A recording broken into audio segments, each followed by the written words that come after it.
back to A Year and a Day, your journey through the seasons. After the autumn equinox, the wheel of the year turns next to what I like to call November Eve.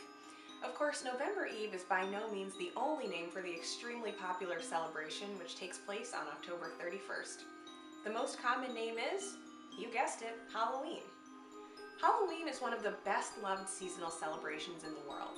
But where did this strange secular holiday come from, and how can we incorporate it into our nature-based spirituality practice? Well, let's begin by addressing some of the most common names for the celebration. Alongside the obvious Halloween, you may also be familiar with words Samhain, All Saints' Day, Eve of All Saints, All Hallows' Day, All Hallows' Eve, and even Hallowmas, just to name a few.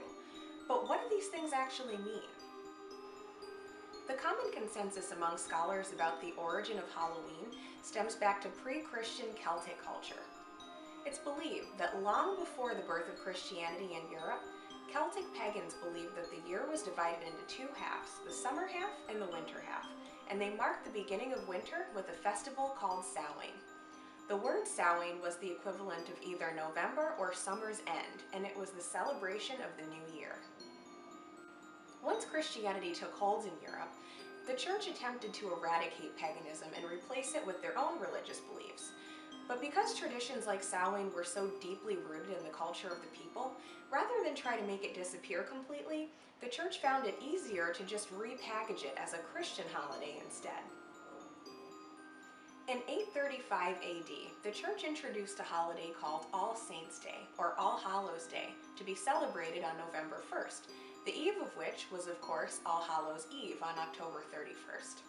The combination of the words Samhain and Hallows' Eve became Halloween. So now that we understand where the names came from, let's try to get a better grasp on the meaning of the celebration itself. Depending on which age in history we visit, the meanings and traditions vary significantly, but one major overlying theme seems to stand the test of time: the theme of duality between life and death. Going back to agricultural times, this time of the year was the last farewell to the comfort, warmth, and life of the summer season. The very last of the crops had been brought in.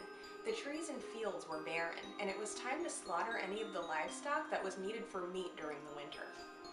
For people living off the land, this could really feel like a time of mourning and fear. Not only did the earth seem to be dying for the year, but even life for humans was fragile in the harsh months of the winter season. In pagan times, it was believed that the veil between worlds was thin at this time, and it was possible to communicate with spirits and beings from other realms, including that of the dead. In the Druidic tradition, they believed that spirits of the dead could visit Earth at this time, which again included a theme of duality. On the one hand, friendly spirits and ancestors could communicate with the living to share insight about what was to come in the following year. On the other hand, though, less than friendly spirits were also able to cause trouble for people at this time. Bonfires were lit to guide and honor the good spirits, while disguises were worn to confuse and scare away the bad ones. When Christianity came along, of course, the above forms of spirit contact and fortune-telling were viewed as evil, so they applied the theme of death to the idea that saints could be called upon on this day to deliver to heaven the souls of those who had passed away the previous year. Rather than feasting around a bonfire, the Christians suggested lighting candles for the souls of the dead and giving soul cakes as gifts, reminding the recipient to say a little prayer for someone who had died.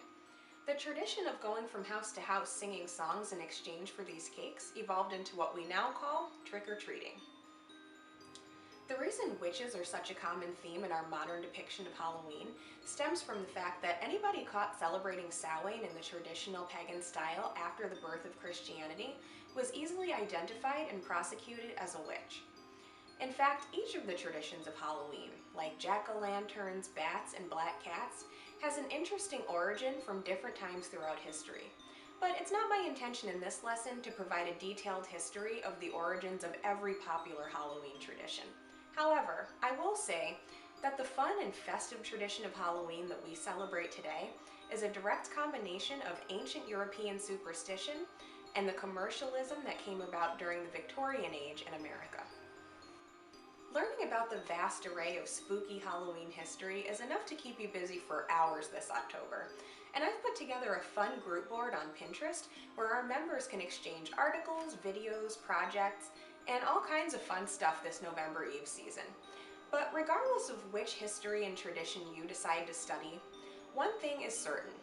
The theme of honoring life and revering death at the beginning of winter is a natural part of human culture, and it appears in different traditions from all over the world.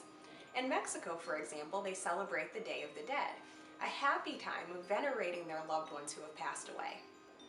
So whether you're into spooky stories or not, the transition between October and November can be a very significant time for you on the Wheel of the Year.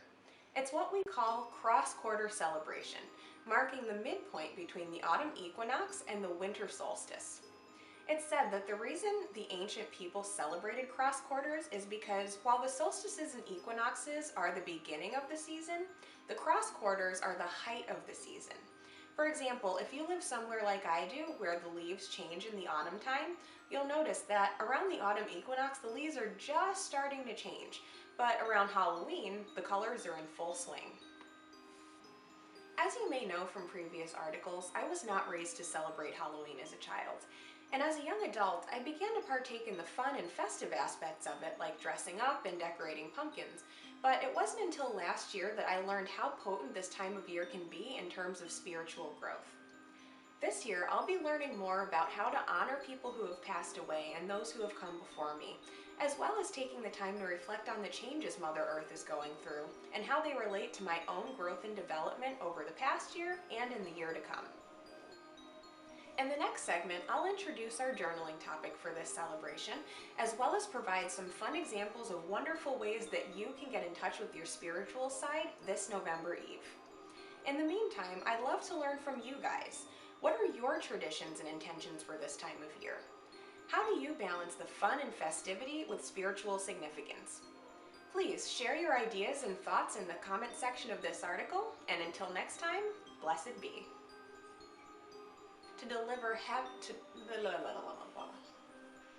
The most common name for this is, you guessed it, Halloween. Halloween is one of the best loved seasonal celebrations in the world. But where did this strange secular holiday come from? And how can we incorporate it into our nature-based spirituality practice?